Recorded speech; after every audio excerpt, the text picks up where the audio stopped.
Is it ready? That's the question that keeps coming up every time we hear something new about Grand Theft Auto 6, because this is easily the most anticipated game of this console generation. Both Xbox and PlayStation are banking on this game to drive console sales, and it's one of the most wishlisted games across both platforms. This is not an exaggeration to say that a large part of the industry is relying on this game to have a successful launch, because when GTA drops, everything else is going to move around it. But the more we hear about this game, the more things start to feel a little off.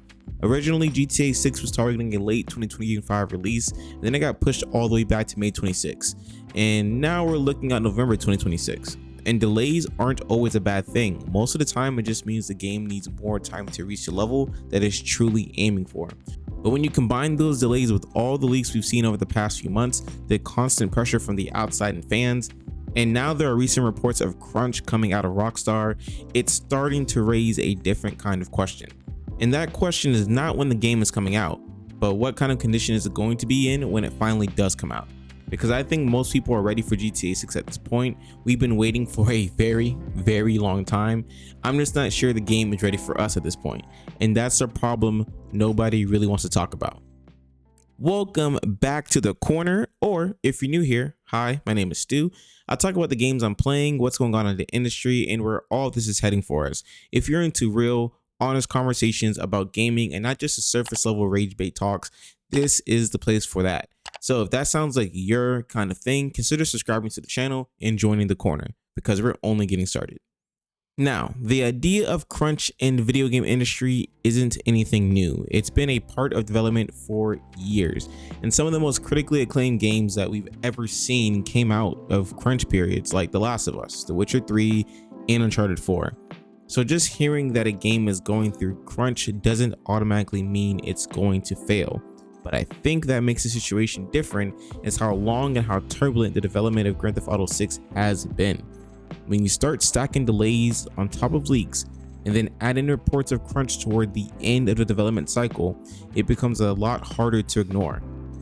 Because the latest reports are starting to suggest that the game might not even be launching in a fully complete state, and that some content could be cut just to make sure that the November release is accurate. And that's where the concern really starts to build, at least for me. This isn't just another release, this is a game that's being positioned as one of the most ambitious projects Rockstar has ever worked on, probably any game company has ever worked on. Everything that we've heard so far points to that, from dynamic world systems to more reactive NPC behavior in the world to a dual protagonist story that expands on what Grand Theft Auto did so many years ago at this point. And that's what makes this so tricky, because on one hand, the ambition is so exciting, especially for fans, and this is exactly what people have been waiting for. But on the other hand, the more ambitious a game is, the harder it is to land everything you want cleanly. And if pieces of that vision is starting to get cut or rushed just to hit a date, then you're not really getting the game that was promised. You're getting a version of that game that just made it to the deadline. But trust me, I'm still super excited for GTA 6. Don't get me wrong, there's no doubt about that. But at this point, it's not just about hype anymore. It's starting to feel like the concern is starting to catch up with it, and that's a problem. And then on top of everything else, you have the conversation around the price of the game. There have been rumors floating around that GTA 6 could launch at a $100 price point. And if that ends up being true, that would be a huge shift for the industry. A standard edition game coming in at that price would set a really dangerous precedent, in my opinion, because once a game gets away with that, it becomes a lot easier for other games to try to follow. Now, to be fair, if any game could even attempt to do something like that, it probably is going to be GTA 6. The scale, the hype, the audience, it's all there for this game. But even then, it's hard to believe that they could actually push it that far, because at that point, you're starting to press out a lot of players, especially on console. And when you factor in how big Grand Theft Auto Online has become over the years, and the fact that the online component for GTA 6 is likely going to be delayed or probably expanded on later, that base price matters even more. That's the entry point for millions of players, and if that barrier is too high, it's going to impact how many people can even get into the experience at launch. At the same time, Rockstar has done a really good job of not turning their games into walking billboards the way a lot of modern titles have turned to.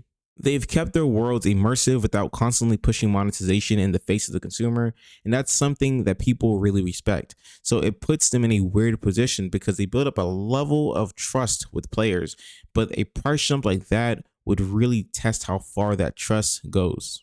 And another thing that has been coming up lately is the PC release of GTA 6. Some people expected Grand Theft Auto 6 to launch on PC day one because of how big that audience has become. But if you look at Rockstar's history, this isn't anything new. Rockstar Games has almost always launched their games on console first and then brought them to PC later on. And they've already confirmed that this time is going to be no different. It's not about marketing deals or exclusivity with PlayStation. It's just the rollout strategy that they stuck with for years, and they're not going to change that now. But when you stack that on top of everything else, the delays, the crunch reports, the speculation around pricing, and even talks about scaled back content, it starts to feel like we're finally at the point of no return, and this is it. There's not really room for another delay when it comes to Rockstar Games, especially with the current target window. Everything is lining up for that November launch. And with the reports of an extended crunch, it's pretty clear that the studio is pushing to get across this finish line, and there's no more delays coming. At this point, it really does feel like a do or die moment for Rockstar. They're going to get this game out no matter what, and the real question isn't whether releases, it's pretty much what shape is it going to be in when it finally does release. With Grand Theft Auto 6 being one of the most anticipated games in gaming history, it really brings up a bigger question. Are we finally entering a new golden age of gaming? Are we starting to move away from the multiplayer heavy slop era of games and back toward more complete single player experiences? If you made it this far, don't click off the video just yet. Watch the video that's on your screen right now, because in that one, I break down the shift happening in the industry and why single player games are starting to take over again. It ties directly into everything that we talked about here in this video. Thanks for stopping by the corner. Peace.